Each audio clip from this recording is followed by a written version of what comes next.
Alors, asalaamaaleykum mbokki auditeurs priorité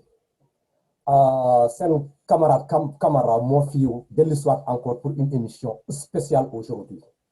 boo gisee ma ne émission spéciale aujourd'hui c'est parce que tout simplement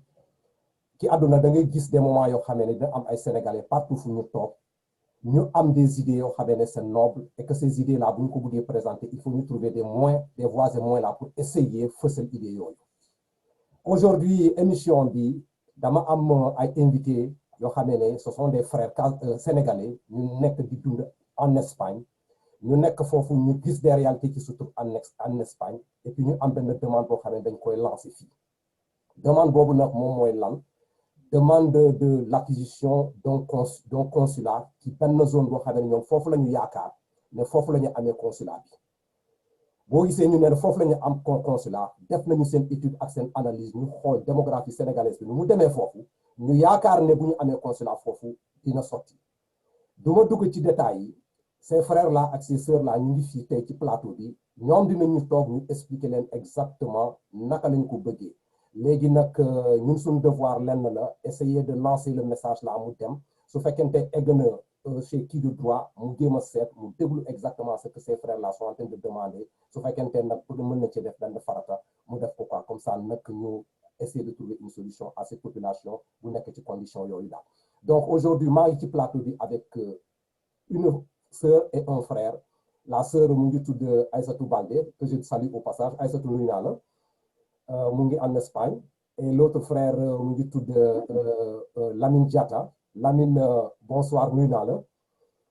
Bonsoir Camara. Voilà donc aujourd'hui émission bi lenn la am na benn situation boo xamee ne mu ngi au niveau de l'Espagne et que vraiment vous voulez lancer un appel parce que am na li ngeen soxla au niveau de l'Espagne. balaa maa sore dinaa leen jox kaddu bi comme ça ngeen dugg dans le vif du sujet pour expliquer exactement situation bi lan la aujourd'hui ci plateau bi waroon nañoo am différentes nan la tuuti sensibilités mooy différentes sensibilités jéem a véhiculer le message là dans différentes langues quoi mais malheureusement dina am ay auditeurs yoo xam ne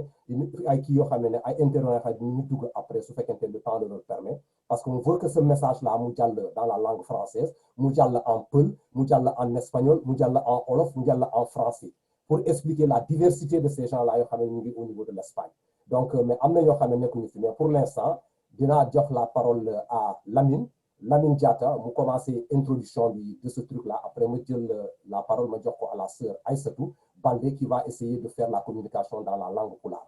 ok kon nag Lamine jox naa la kaddu bi lan mooy seen yitte lan mooy seen tànk bi ngeen bëgg a dox ci émission bi tey daal. Merci beaucoup monsieur Bakary Camara balaa ma tàmbale waxtaan bi di la gërëm di la sant di nuyu téléspectateurs yëpp di ñu déglu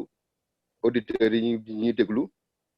di la gërëm ci émission bi nga yàgg di def pour tamit andi sa wàll ci waar bi parce que information tamit dafa nekk loo xam ne lu am solo ci doxalinu réew may nuyu ma sœur Aïssatou Baldé mi toog fii di ko nuyu bu baax di ko gërëm di ko sant donc sans plus tarder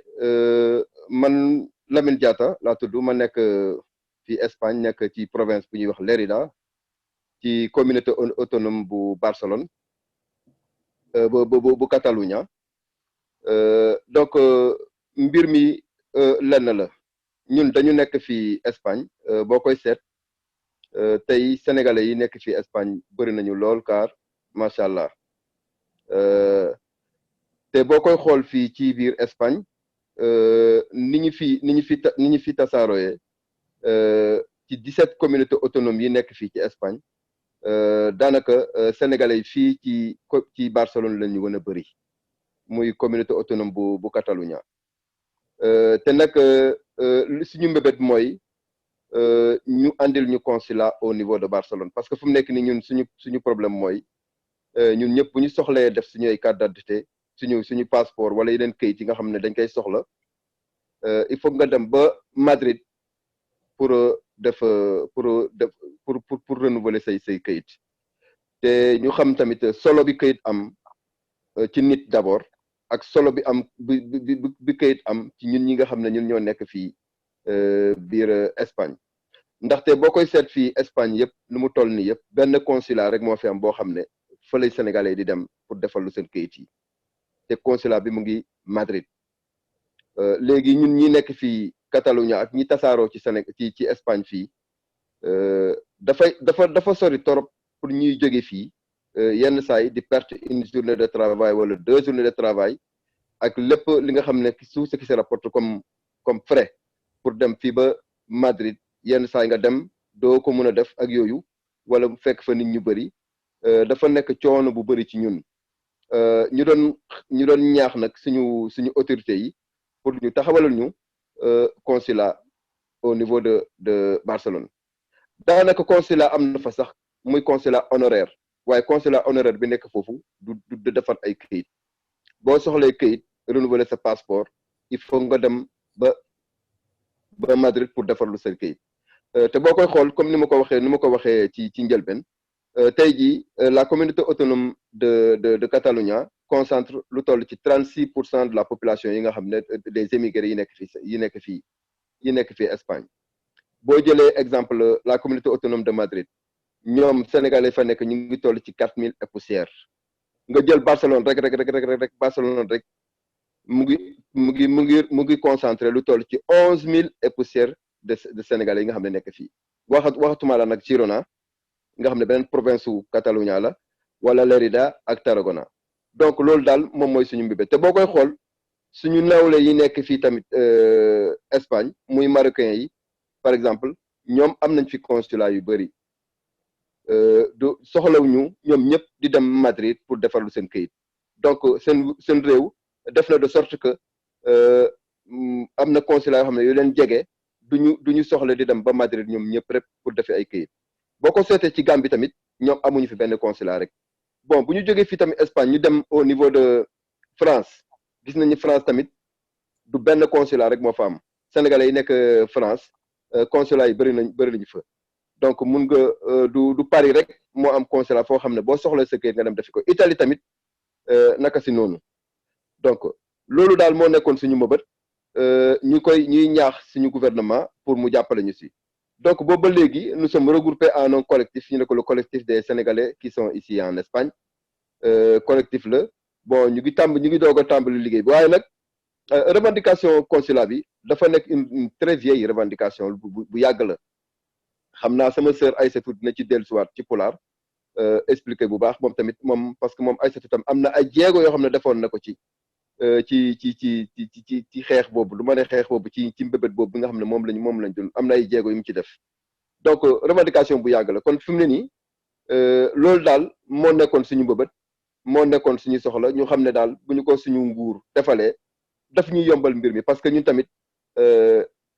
je crois que loolu kenn nettaliwu ko tey njëriñ bi émigré yi am ci seen réew waaye bu fekkee ne nag ñoom fi ñuy dëkk fii Espagne dañuy rencontrer ay difficultés pour dem di uti ay këyit loolu tamit dafay xaw a métti trop parce que muy ñi nekk fii Espagne ñi nga xam ne tamit am nañu këyit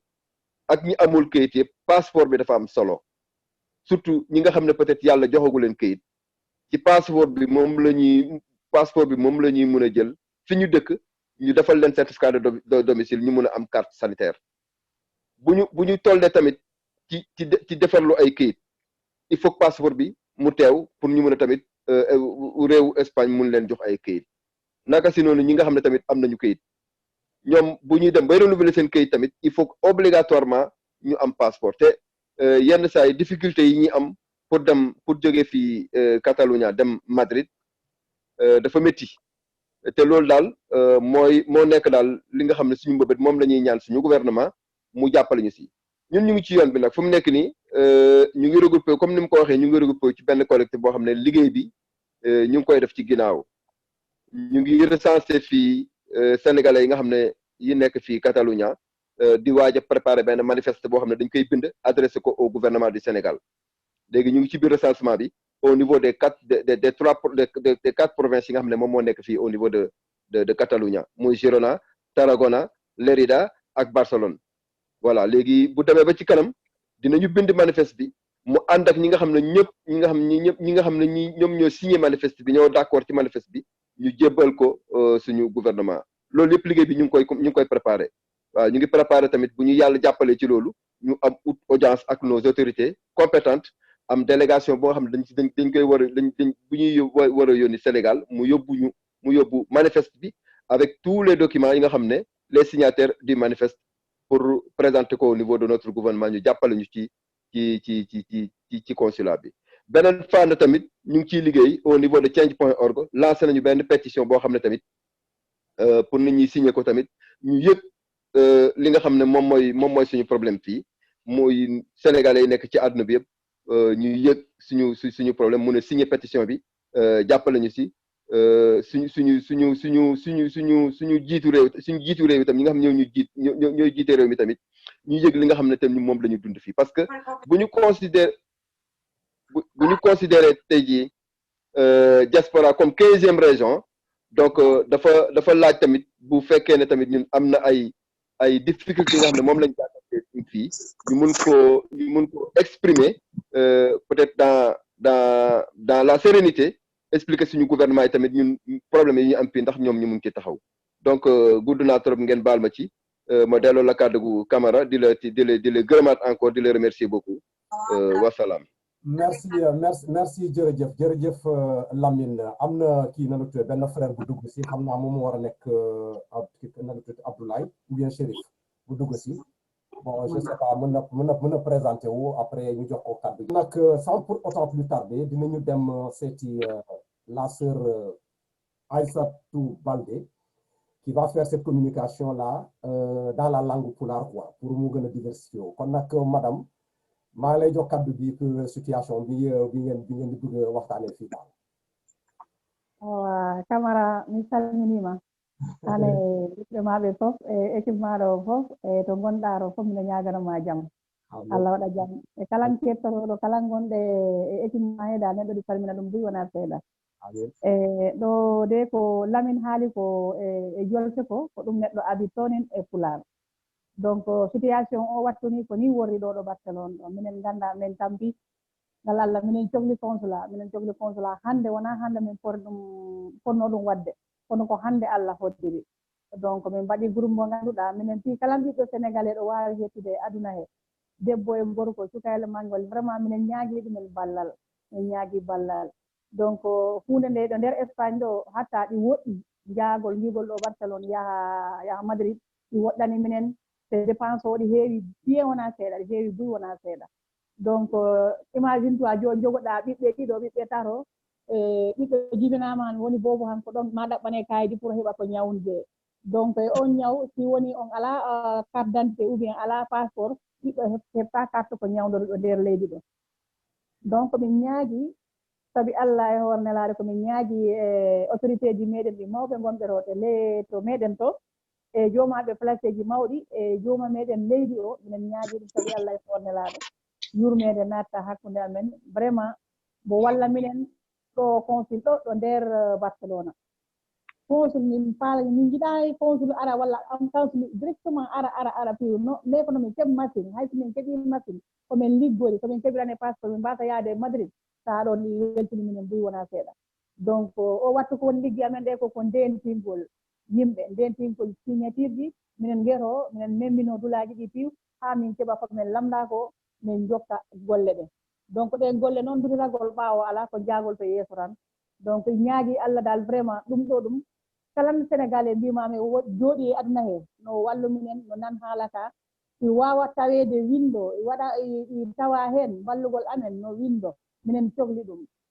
kala journaliste autorité gonɗo to meɗen ɗinin nana ko kalanmi ko ɗinin nana ko min leɓare min ko ɗinin nana ko watte min publicité ko minen ñaagui ballal min ñaagorani pour yawre minen jawi o consul gonɗo ɗo o no komi min ñaagori koko yeru ko consul gonɗo ɗo o komin keɓtaɗo ɗo komin Madrid komin mbawra ɗum hebde ɗo joni komin jahanta Madrid ko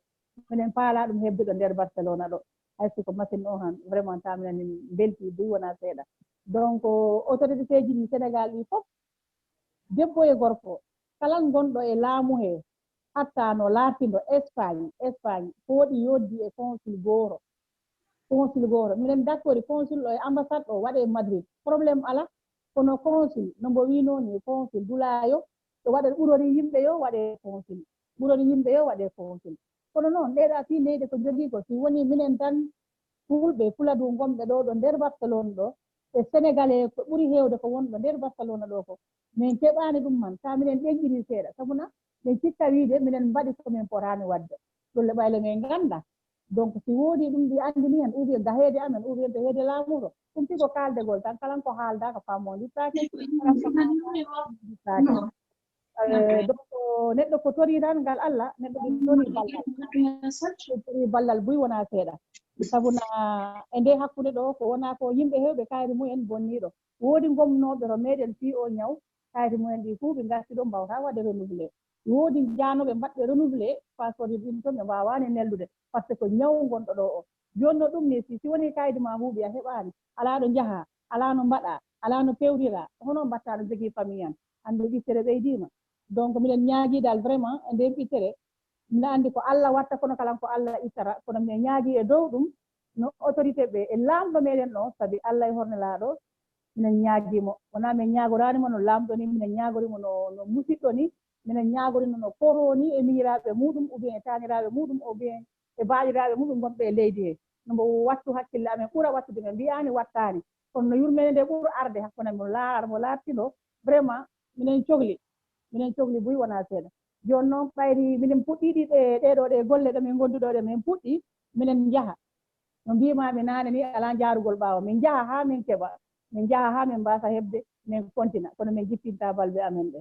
toujours komin ƴennaɓe to dow donc vraiment mi weltima boyi komin mbaɗi contact e maɗa ko e kono ballira minen fi aduna Allah o piiw anda e gon sengo heede Amérique ɓe ganda ko ɗum min jooɗi ga e dow ko ɗum wona e dow ballal maɓɓe ngala en kala ɓiɗɗo Sénégal en gonɗo ɗon nantede ko haalte ko minen jakori ɗum minen noddi ɗum minen faala taw e groupe heeɗaɗo donc vraiment mi weltanimama Camara mi weltanimama Boy no Allah ɓeydu judde balɗe battane moƴƴe Allah ɓeydanama uritare Allah naɓa liggoɗe to yeeso ya barke Allah donc ko moƴƴi o no Allah faabo en enen piiw minen kalan Allah okka minen laawol e ɓerɗe muñal no min keɓiri ko min paala ko ɗo wonata ko aduna o piiw e siɓana dal taw wona neɗɗo goɗo donc mi weltima wassalam amin ñoo ko déggandoor la sœur Aïssatou Baldé a expliqué la situation dans la langue pulaar. Elle lance un appel à toute personne qui peut réellement, comment dirais-je, la donner son truc là, quoi, sa contribution par rapport à la diffusion de ce message-là. Nous inviter les autorités, nous inviter les gens qui sont dans les médias là, comme ça, nous disons pour vraiment nous dans le public là, succès qui demande de nous quoi. Donc, on va passer à côté. Le frère qui vient d'entrer comme ça, bon, il a demander de vous présenter, comme ça, vous dire la parole là, vous dans quoi. Mon frère, comment vas-tu? Oui, Camara, ça va? Ça va. C'est qui ça? C'est Shérif Baldé. Oh, Shérif, comment allez-vous? Je suis là. Voilà, d'accord. Donc, on est 4 sur le plateau. Il y a Lamine Diatta qui vient de faire, comment dirais-je, la présentation sur le sujet en question. Et la sœur Aïssatou Baldé, vous l'avez écouté. Maintenant, je crois qu'on vous donne la parole. Si vous avez des choses à dire par rapport à ce sujet-là, on vous écoute. D'accord, bueno,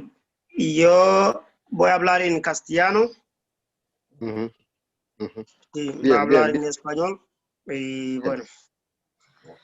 Y os saludos a todos y me llamo Shérif Baldé, soy de aquí en Cataluña, de Vic. Bueno, tal como ha explicado los hermanos,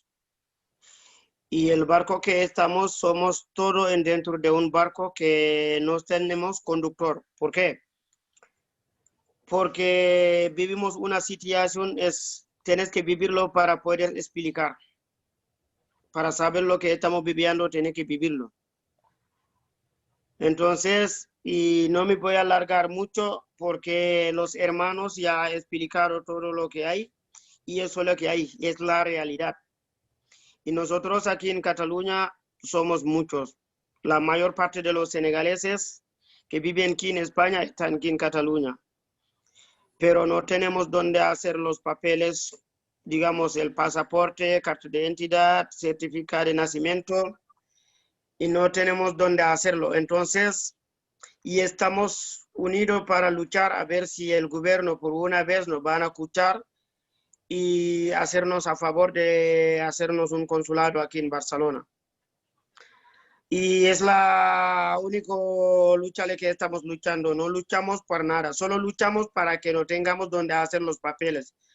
Porque aquí hay mucha gente que vive aquí y para ir a Madrid tiene que sacarle el billete y más a más y tiene que acompañarla para que llegue a Madrid. No puede ir solo. Y también tiene que saber, hay mucha gente que están empadronado aquí en Cataluña,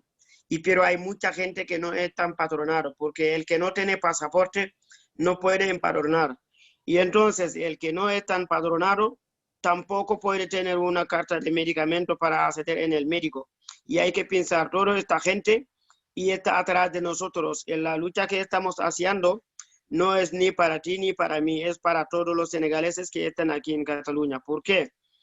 Porque si no lo luchamos, y esto hemos llevado muchos años luchando y aún no hemos conseguido, tal como ha dicho Aissatou, y hasta que lo consigamos ya, esta vez ya, y no nos vamos a cansar, porque el gobierno de Senegal no tiene que arreglar, y somos senegaleses, tenemos derecho de vivir normal, no decimos, no pedimos una vivienda digna, pero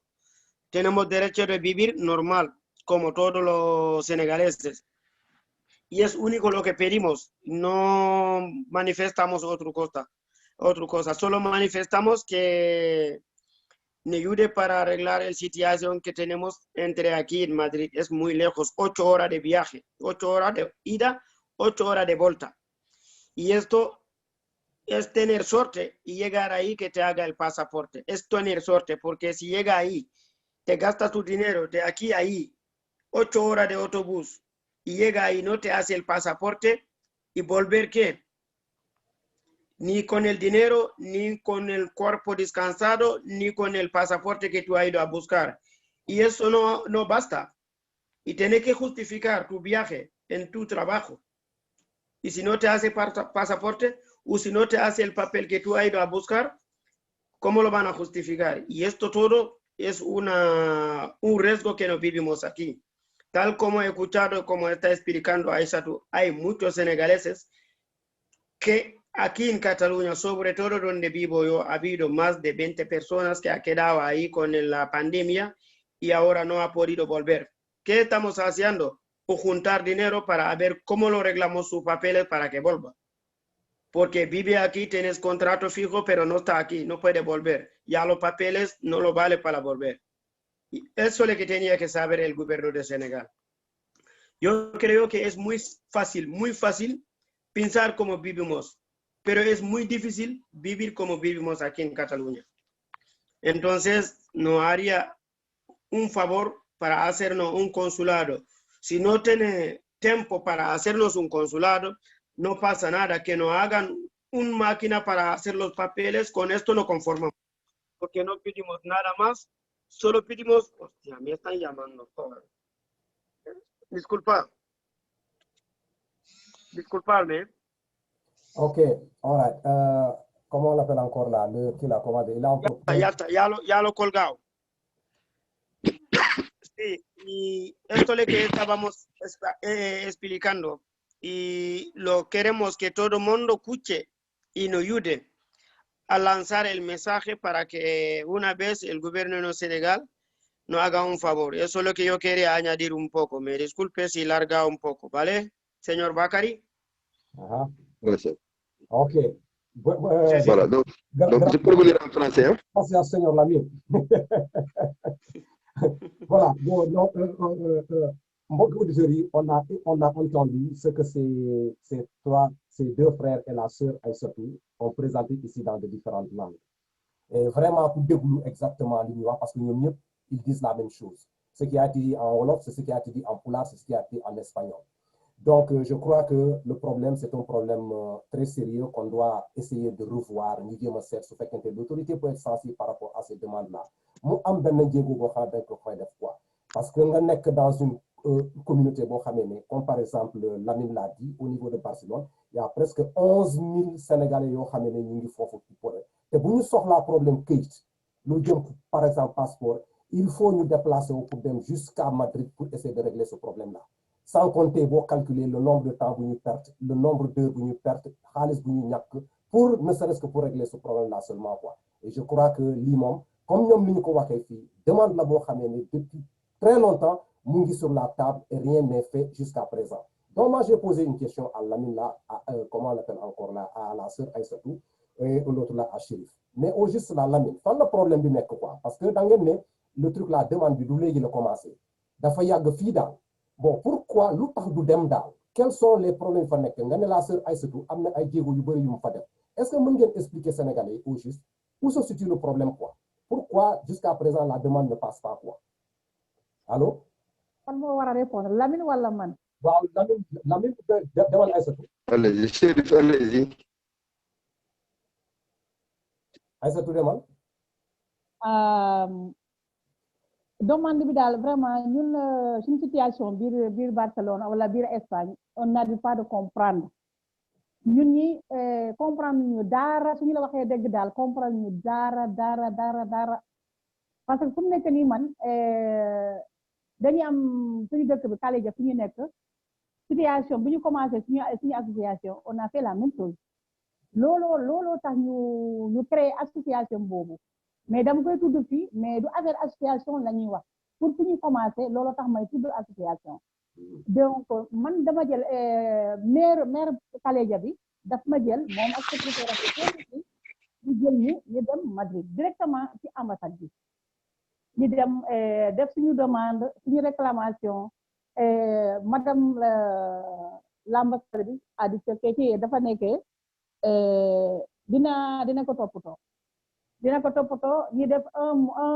mois 2 mois 3 mois 4 mois ba 2 ans mu ngi ci route ba tey fan la man yàlla def na ne dañu amoon benn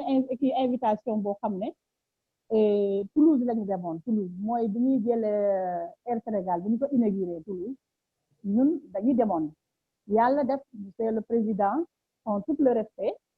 ñu jël famille rek dugg ku nekk wax lu mu soxla ci biir man nag dama demoon poser sama question wax ak Ampel aussi sama jàkkaarloo ak moom face à face ñuy waxtaan ma wax ko li ñu soxla pour lan parce que ñun premier mandat bi bu mu amee ñun fii en Espagne ñoom dañuy promettre que 3000 personnes fu mu am rek dañ koy def benn consul ñu kontaan ba bëgg dee ñi appuyé ba deuxième mandat ñëw gisuñu dara ñun nag ñu jaaxal wax dëgg yàlla ba tey ñuy des mu la ne jaaxal ñu fenn naa mais dañuy jaaxal wax dëgg yàlla dañuy jaaxale lan la ñuy def qu'est-ce qu'on a fait lu tax ñu mérité li ñu nekk ci daj ni lu tax ñu mérité wuñu ko donc comme kenn gisuñu kenn dégguñu kenn faalewuñu lan la ñuy def on se lève encore on se lève ñu ñaan dañuy nekk di ñaanuñu pour xulu ñaanuñu pour xeex dañuy ñaan suñu droit ngir yàlla ak yeneen bi moo tax ñuy ñaan parce que loolu la ñuy soxla ñu dara ko dul loolu tey ji bu fekkee ne consulat honoré mi ngi fii amoon nañu benn machine boo xam ne mënoon nañu koo teg fii di ñu génne passeport wala extrait de naissance pour xale ñiy juddoo loolu kenn du wax affaire bi heure bii kenn du daan wax dara à l'aise la ñu nekk loolu rek moo ñu manqué mais imagine toi monsieur Camara yow nga nekk jigéen bu biir ëmb wasi un mois nga dugg ci oto bi 16 heures de temps aller retour 16 heures de temps sa bébé ci loxo parfois nga dem ñu taaj la à côté nga ne xaaral dem génne dem añi dellu si waat parfois ñu jël la parfois duñu la jël loolu est-ce que neex na c'est pas 1 an 2 ans 3 ans ça fait maintenant moins de 10 ans la même chose ñun fan la ñuy féete ci Sénégal man je crois bien yàlla ma yàlla baal mais dëkk yi def Europe en biir Europe dëkk yi def France Italie États-Unis toutes les situations tous les côtés de l'Europe wala États-Unis je crois bien que en Espagne aussi ay nit lañu ñun dañuy considérer suñu bopp ay nit lañu ay doomi aadama comme ñëpp la ay sénégalais lañu kon ñëpp la kenn jël ñu nekk sénégalais waaye lu tax ñuy def fële dëkk yi yëpp 3 pas ñi def ci consulat 3 pas ñi def ci consulat mais en Espagne pourquoi on n'a pas fait la même chose? Ouais. C'est ça notre question. Ouais. C'est ça notre souci. C'est ça notre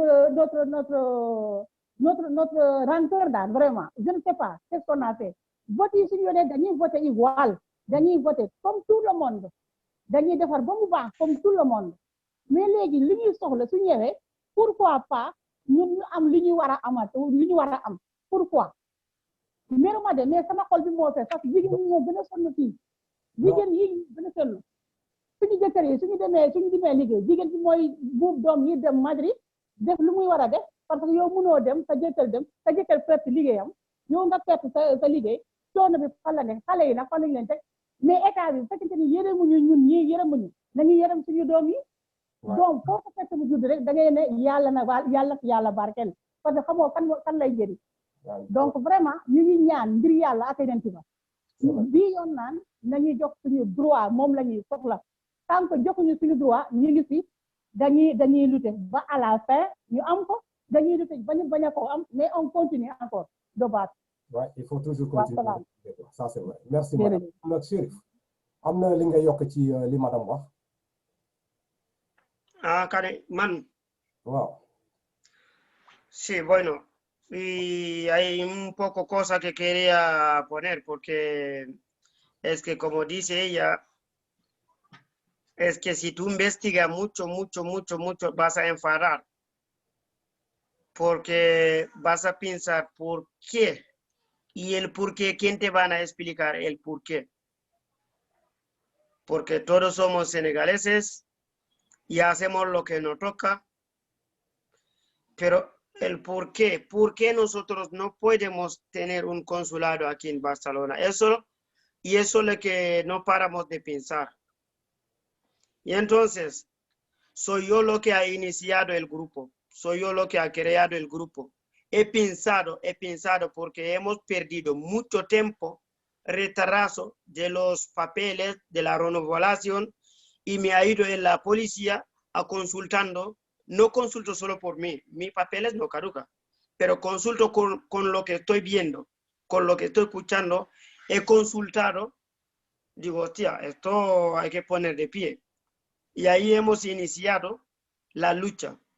Y esta lucha, por una vez, queremos que el gobierno de Senegal nos escuche. Porque vivimos en una situación, no hay que explicar a nadie, y todo el mundo lo sabe. Es la pandemia de coronavirus. La movilización está muy reducida. Imagínate, te vas hasta Madrid y no puedes hacer los papeles, tienes que volver. Y así vivimos.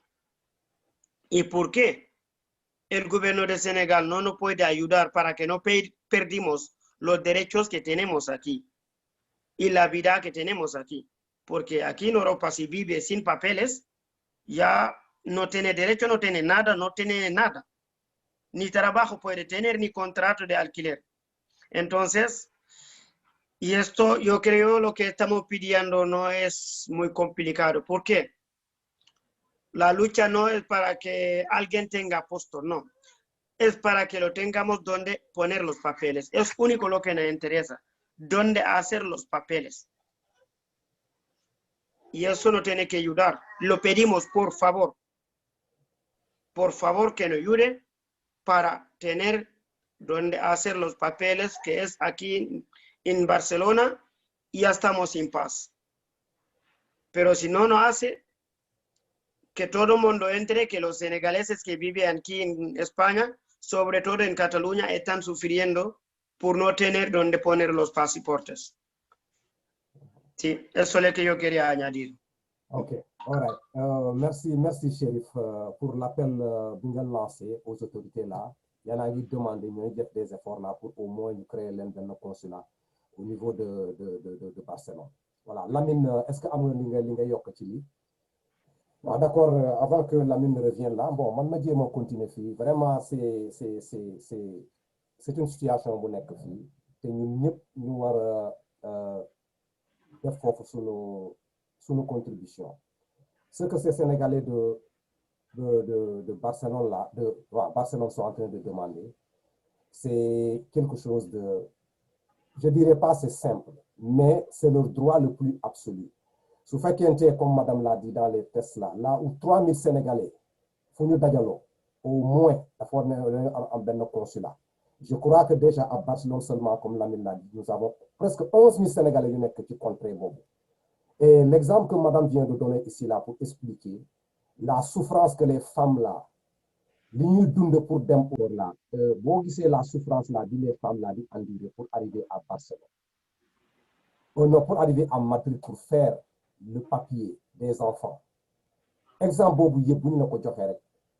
bu fekkente réellement tu as une sensibilité par rapport à ces situations là, je crois que ce que ces Sénégalais sont en train de demander dañ koy def. Un appel a été lancé ici. Ñu ngi demander aux autorités,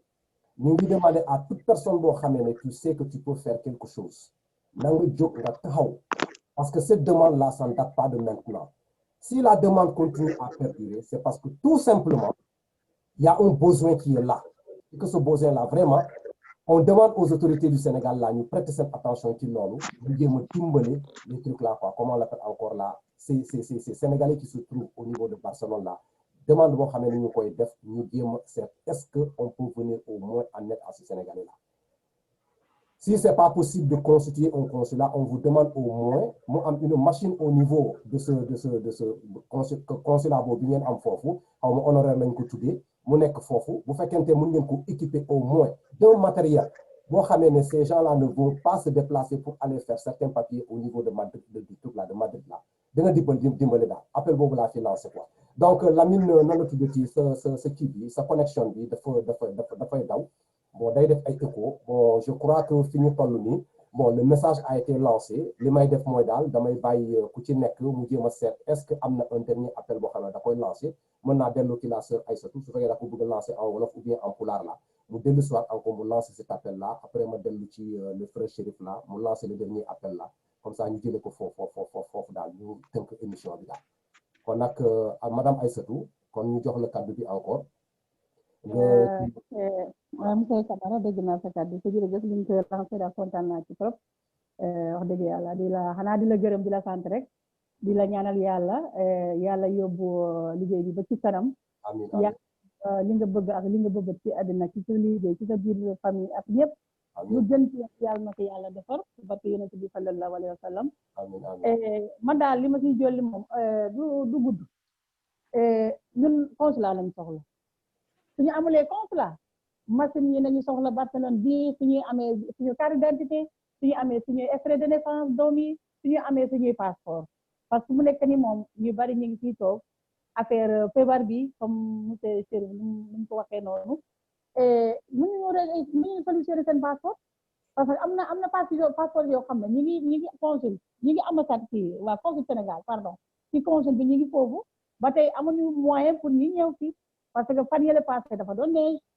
léegi imagine toi ci déposer passeport mu am 6 mois 7 mois ba 1 an mënul am passeport am léegi sa dossier bi fekk ni espagnol jeex na nooy def ñun loolu rek la ñu soxla ñu dara ku dul consulat te ñaani ñu ko pour dañuy yeb autorité Sénégal de yebuñu kenn de te xuloowuñu xeexuñu saagawuñu dañuy ñaani ngir yàlla dañuy ñaan te yàlla tax dañ ko soxla te yàlla tax donc ñu ngi woo képp doomu sénégalais bu nekk ci réew mi daal nañu xool seen bopp ñu xool ñu imaginer su doon ñoom la naka la ñuy sentiree man loolu rek laa bëggoon dolli ci Pulaar vraiment mino ñaaji kala ɓiɗɗo sénégalais gonɗo e nder aduna he mbiyoɗon émission o momin mbattanin ɗo han gilan Amérique vraiment minen ñaaji joom no laardu hoore muɗum ko fummatanin minen gaago si joom ko hoore mum ko kañ fummatnoone yan hono waɗatno réaction par ce que haajo ngallam ngal no min jogii ɗo ngal fii hoɗo min ngalaa ɗo consul fii hoɗo min ngalaa ɗo min keɓtaa ɗo passeport mbiyamen ɗi min ngalaa réponse muɗum hay gooto jogaaki on réponse ko on noon réponse min paalaa ɗum minen paalaa mbo heɓde minen paalaa mbo anndude si woni ko jam andinta minen minen ñaaga ɗum sabi Allah e hoorne laaɗo si wona jam kala minen min paalaka bone ko jam men lamdotanin ko jam men torotanin ko jam men ñaagortanin min jawaki hay gooro min paalaka hay gooro looɓa min paalaka hay gooro looɓa vraiment enen piil jiidi nene enen piil jiidi baaba donc sikku si tampere waɗi han e ɓiɗɗo sénégalais kalan tampere mbaɗode onon pi onon poti hurlude mballode on nden tampere ndaaro o on mbawa wallude musidɓe moɗon ɓe jiwa e nden tampere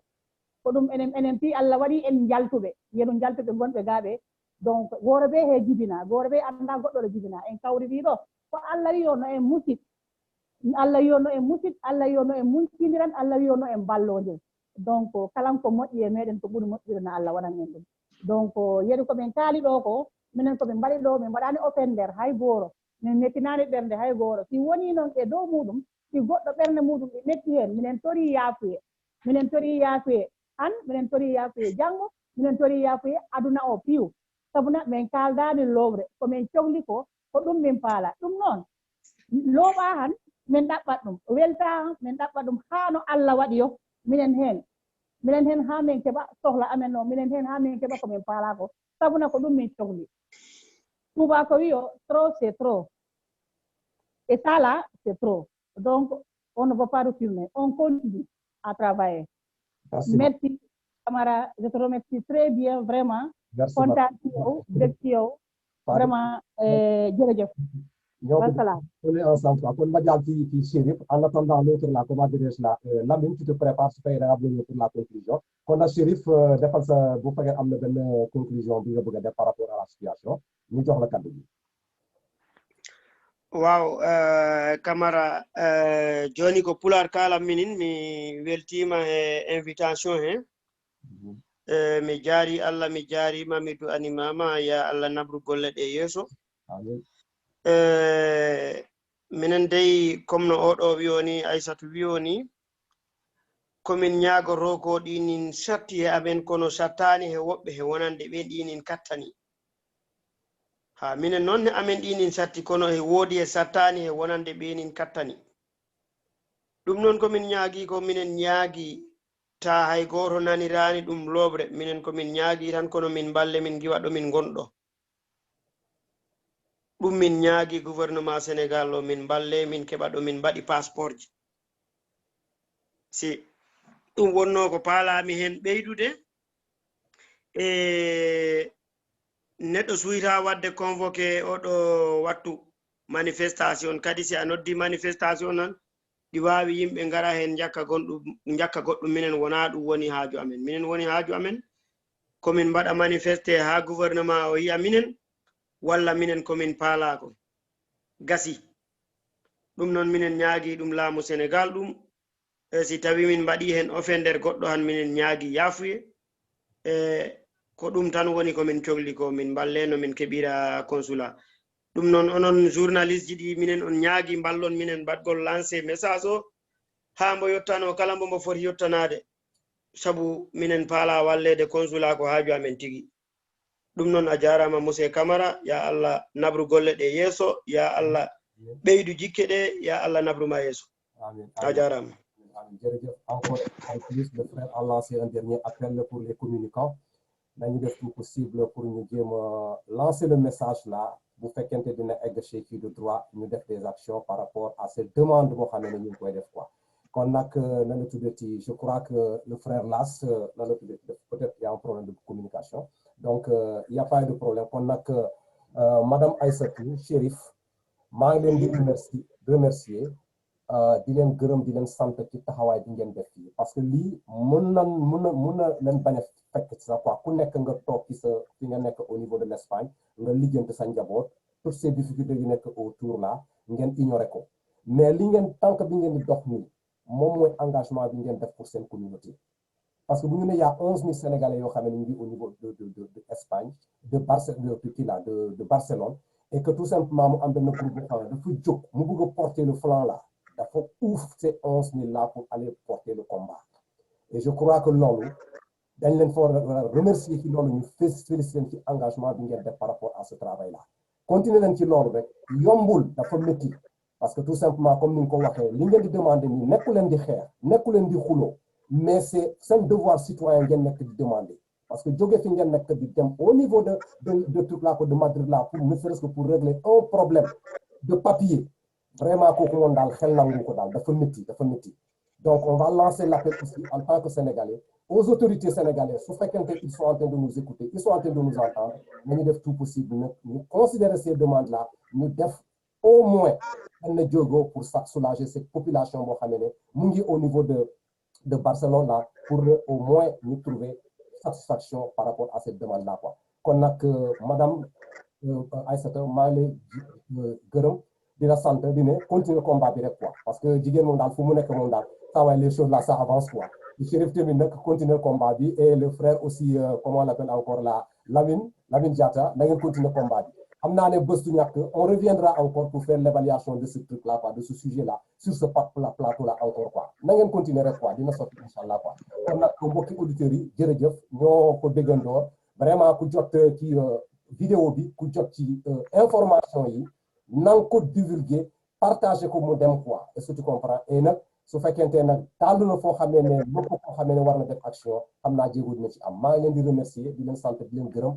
na la tuuti participation bi leen émission bi quoi kon nag jërëjëf merci beaucoup merci beaucoup merci jërëjëf